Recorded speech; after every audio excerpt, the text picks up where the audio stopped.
لیکن اگر آپ غصے کے ساتھ اس کی گال پہ ہاتھ لگاتے ہیں تو وہ رو دیتا ہے. آپ میری بات کو سمجھیں گے. ابھی اس کو لفظوں کے مفاہیم کا نہیں پتا, معانی سے ابھی وہ آگاہ نہیں ہے, معانی نہیں جانتا, پر آپ نے کس لہجے کے ساتھ اس سے پیار کیا یہ اسے پتا ہے. یہ جو لہجہ ہوتا ہے, لہجہ اخلاق آپ کا, یہ بڑا اثر کرتا ہے. آپ نے گفتگو کی, لیکن اس گفتگو میں آپ کا انداز کیا تھا, لب و لہجہ کیا تھا. کچھ لوگ کہتے ہیں میں نے کوئی غلط بات کی ہے. بالکل ٹھیک بات کی ہے بھئی, آپ کی بات ٹھیک تھی اور آپ کا انداز ٹھیک نہیں تھا. جہاں بات ٹھیک ہونا ضروری ہے نا, وہاں انداز ٹھیک ہونا بھی بڑا ہی ضروری. آپ کے لہجے کا خوبصورت ہونا اور آپ کے لفظوں کا حسین ہونا بھی بڑا ہی ضروری ہے.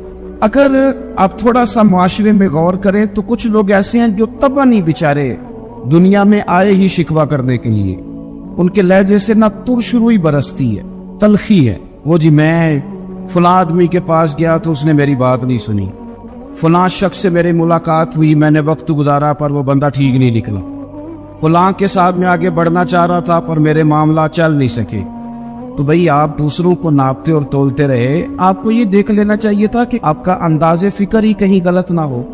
لہجے, اخلاق, یہ آپ کے لفظوں سے بھی زیادہ اثر بعض اوقات رکھتے ہیں. کسی نے کہا تھا کہ میرے لہجے میں غرور آیا تھا, اس کو حق تھا کہ شکایت کرتا تھا. میرے لہجے میں کچھ ایسا کہ جس پہ وہ بیچارہ پریشان ہو گیا, اب اس کا حق بنتا تھا وہ اس پہ شکایت کرتا.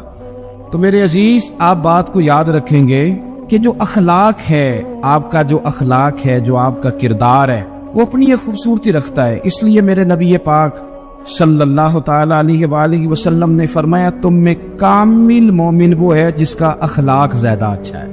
جو کہانیاں زیادہ سناتا ہے وہ نہیں, جو اپنی خدمات زیادہ بتاتا ہے وہ نہیں, جو باقی سب کی نفی کر کے کہتا ہے کہ دنیا میں کوئی بندہ ٹھیک نہیں صرف میں ٹھیک ہوں, وہ والا بندہ نہیں. بلکہ فرمایا جس بندے کا اخلاق زیادہ اچھا ہے. اخلاق دیکھیں, یہ جو آپ کا لہجہ ہوتا ہے نا, یہ بہت زیادہ اثرات مرتب کرتا ہے آپ کے گھر پہ بھی باہر. آپ اگر اپنی گفتگو میں باڈی لینگویج کو تھوڑا سا اچھا رکھیں, کچھ لوگ ایسے ہوتے ہیں جو بات بڑی صحیح کرتے ہیں پر کچھ زیادہ ہی باتیں کرتے ہیں. وہ زیادہ باتیں کرنے کی وجہ سے ان کی جو صحیح باتیں ہوتی ہیں ان کا بھی وزن خراب ہو جاتا ہے, کیونکہ وہ زیادہ باتیں کرتے, ہر وقت بولتے ہیں, ہر وقت بات کرتے ہیں. تو جب وہ ٹھیک بات بھی کر رہے ہوں تب بھی ان کی بات کا لوگ اثر قبول نہیں کرتے.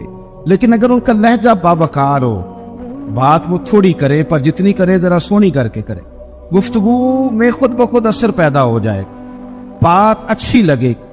اخلاقی رویے اگر لوگوں کے زیادہ اچھے ہو جائیں, ایک تو مسکرانے کا بل کوئی نہیں آتا, اس کے پیسے کوئی نہیں لگتے, اور یہ بھی شکر ہے ابھی تک اس پر ٹیکس بھی کوئی نہیں, یہ بھی مقام تشکر ہے. تو اگر آپ بات کریں اور اس میں تھوڑی سی مٹھاس پیدا کر لیں, آپ تھوڑی سی بات میں نا مٹھاس. میرے ایک کلاس فیلو ہے, تو وہ تقریر کر رہے تھے اور میں سن رہا تھا, تو مجھے بعد میں کہنے لگے آپ تبصرہ کریں میں نے کیسی تقریر کی ہے. یہ ہوتا ہے نا جی, بعض اوقات دوست بیٹھتے ہیں بے تکلف, تو کئی دفعہ کچھ باتیں ایسی ایک دوسرے کے ساتھ کرتے, تو مجھے کہنے لگی آپ بتائیں کہ میں بات کر رہا تھا تو کیسی تھی. تو میں نے کہا جب آپ بات کر رہے تھے تو میں ڈر رہا تھا, مجھے لگ رہا تھا کہیں آپ لڑ نہ پڑے. یہی آپ اطمینان سے بات کریں, آپ تسلی سے بات کریں, آپ خندہ پیشانی کے ساتھ بات کریں.